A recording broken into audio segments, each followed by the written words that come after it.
श्रीराम समर्थ. श्री गोंदवलेकर महाराज प्रवचने.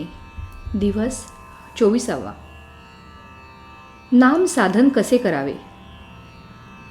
नामाचे साधन कसे करावे. एखाद्या दगडावर पुष्कळ पाणी एकदम ओतले तर तो दगड नुसता भिजेल आणि पाणी निघून जाऊन कोरडा होईल.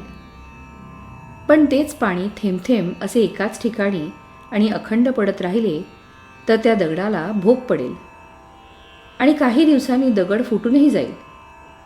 त्याप्रमाणे केव्हा तरी पुष्कळ साधन करण्यापेक्षा अगदी अल्प प्रमाणात का होईना पण नित्यनेमाने ठराविक वेळी आणि शक्य तर ठराविक स्थळी जर नामाचे साधन केले तर ते जास्त परिणामकारक होते.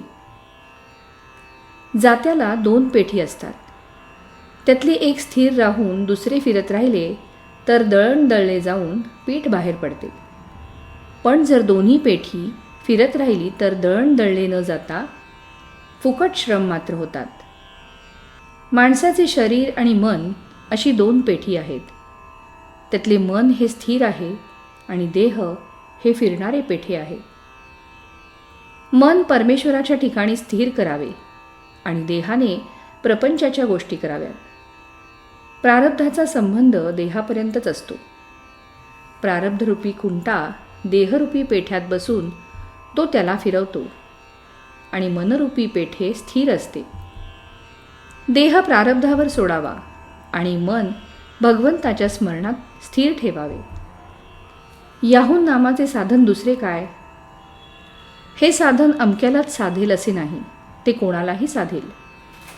गरिबाला गरिबीचे दुःख होते म्हणून साधत नाही, तर श्रीमंताला पैशाचा अभिमान आणि लोभ असतो म्हणून साधत नाही.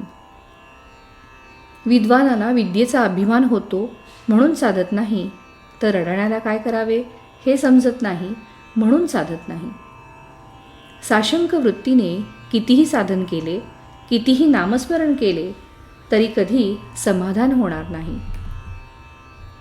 नीतिधर्माचे आचरण, शास्त्रशुद्ध वर्तन, शुद्ध अंतःकरण आणि भगवंताचे स्मरण इतक्या गोष्टी असतील तरच साधक शेवटपर्यंत पोचेल आणि शेवटपर्यंत तो पोचला तरच फायदा. घरी पोचल्यावर पत्र लिहा असे म्हणतात. याचा अर्थच हा आहे की प्रपंच करीत असताना वाईट विचार मनात येतात, त्याप्रमाणे परमार्थ करीत असतानाही वाईट विचार आले म्हणून घाबरण्याचे कारण नाही. ज्यावेळी वाईट विचार मनात येतील त्यावेळी भगवंताचे नाम घेतले तर त्या विचारांची मजल पुढे जाणार नाही. दृढ विश्वासाने नाम चालू ठेवावे. जिथे कर्तव्याची जागृती आणि भगवंताची स्मृती आहे तिथेच समाधानाची प्राप्ती होते. भगवंता मी तुझा आहे असे रात्रंदिवस म्हणत गेल्याने भगवंत प्रकट होत जाईल आणि भगवंत जितका प्रकट होत जाईल तितके मीपणाचे दडपण आपोआप कमी होत जाईल. तात्पर्य, प्रारब्धाची व ग्रहांची गती देहापर्यंतच आहे. मनाने भगवंत भजायला त्यांची आडकाठी नाही. श्रीराम समर्थ.